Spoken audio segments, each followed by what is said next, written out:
David Foster Wallace was nominated for a Pulitzer Prize Award in fiction, and Time magazine named his book, Infinite Jest, one of the 100 best English language novels of the 20th century. And yet, despite all his fame and success, Wallace was criticized for embellishing his works of nonfiction. So then why did DFW include information in his writing that just wasn't 100% accurate? Was there a method to his style? And then, do certain kinds of fiction actually have a role in nonfiction journalism? Well, let's talk about it.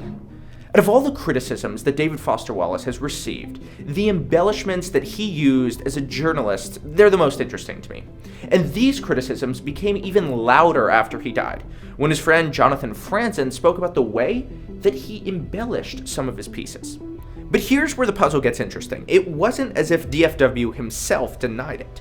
Rather, these twists of reality, they were a conscious choice.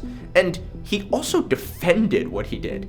He once said, and I quote, "If you hire a fiction writer to do nonfiction, there's going to be the occasional bit of embellishment." So here's our question for the day. When is it okay for journalists to distort the facts? And he wasn't the first journalist to do this. Hunter S. Thompson, for example, was not always factual with his journalism either. Much like Wallace, he sought to capture the hidden realities of the events that he covered. You know, Fear and Loathing, the book that covered America's 1972 presidential election, was anything but factual at times, but many described it to be much more accurate than other objective pieces on the election. Quick digression, cool story from a couple years ago.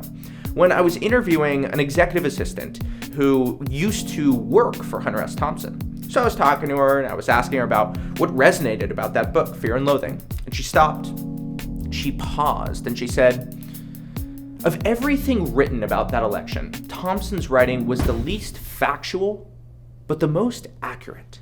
And although Wallace himself disliked Thompson's gonzo style of journalism, they were kindred spirits. And Wallace challenged the notion that journalists have to stick merely with the facts of any situation. And instead of merely chasing facts, Wallace tried to portray the subjective, but to him still accurate experience of reality.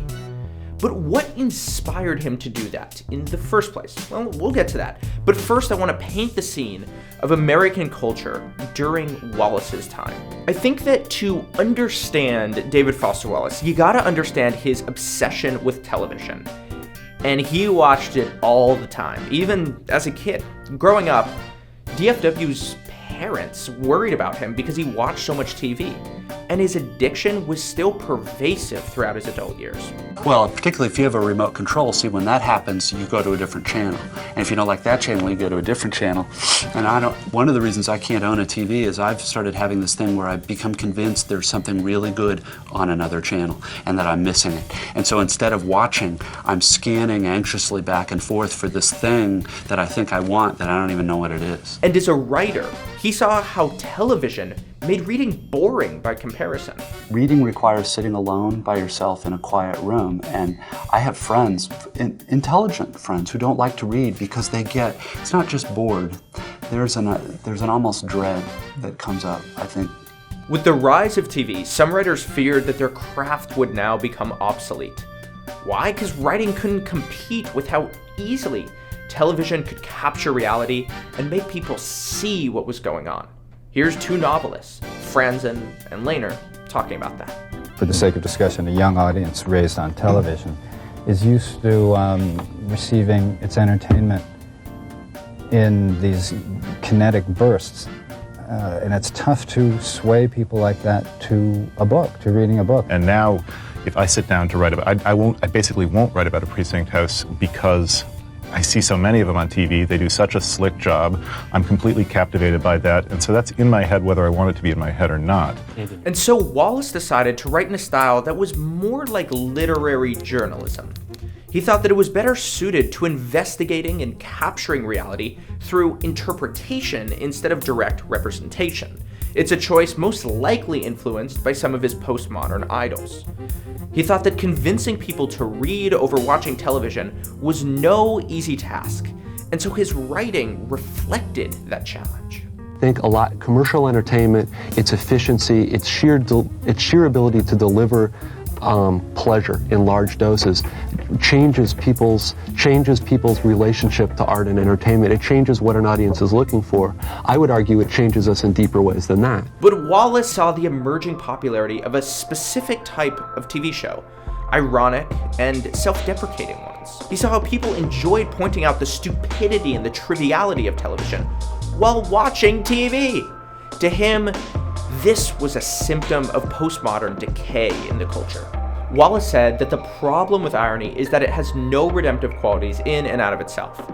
You see, it can highlight problems and it can deconstruct things, but it offers no solution. And in this way, irony can be extremely hypocritical.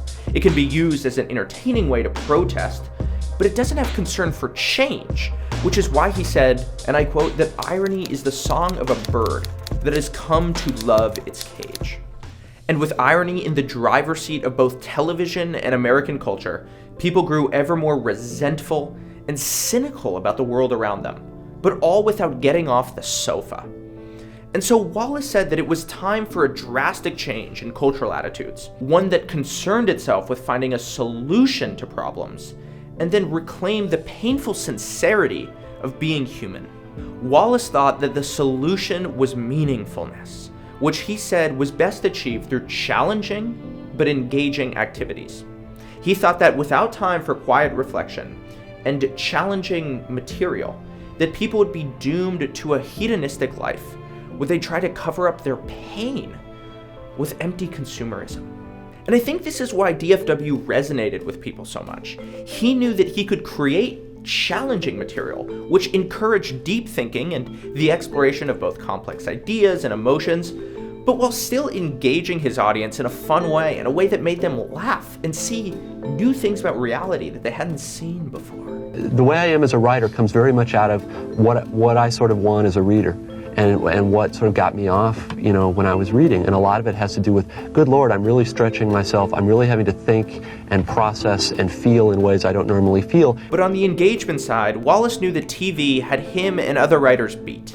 And even within writing himself, he felt that entertainment was rarely the focus. One of my complaints right now is that because I think commercial entertainment has conditioned readers to want kind of more easy fun, I think avant-garde and art fiction has sort of relinquished the field and is now, basically I don't read much contemporary avant-garde stuff because it's hellaciously unfun.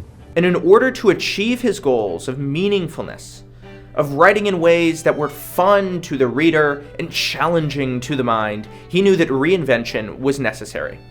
And in this way, I kind of like the way that Charlie Rose compared David Foster Wallace to the post-impressionist painter, Paul Cézanne. Now, Wallace does differentiate himself from Cézanne due to the experiential difference of consuming a book versus a painting, of course. But he's like Cézanne in terms of his artistic significance. Both of them created a bridge between the avant-garde and the contemporary aesthetics of their time. Cézanne created post-impressionism with a strong insistence on both personal expression and the interpretation of reality. And likewise, Wallace learned from his postmodern idols and invented a new style of literature that encapsulates what contemporary life feels like to him. And he did this by blending the fictional and the factual in order to grasp something beyond both of them.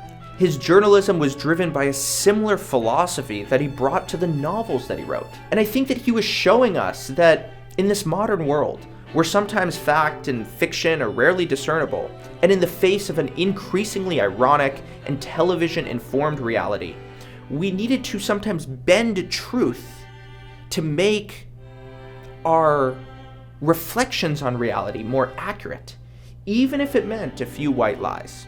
So if Wallace were here right now, and you could ask him, hey, do facts matter in writing?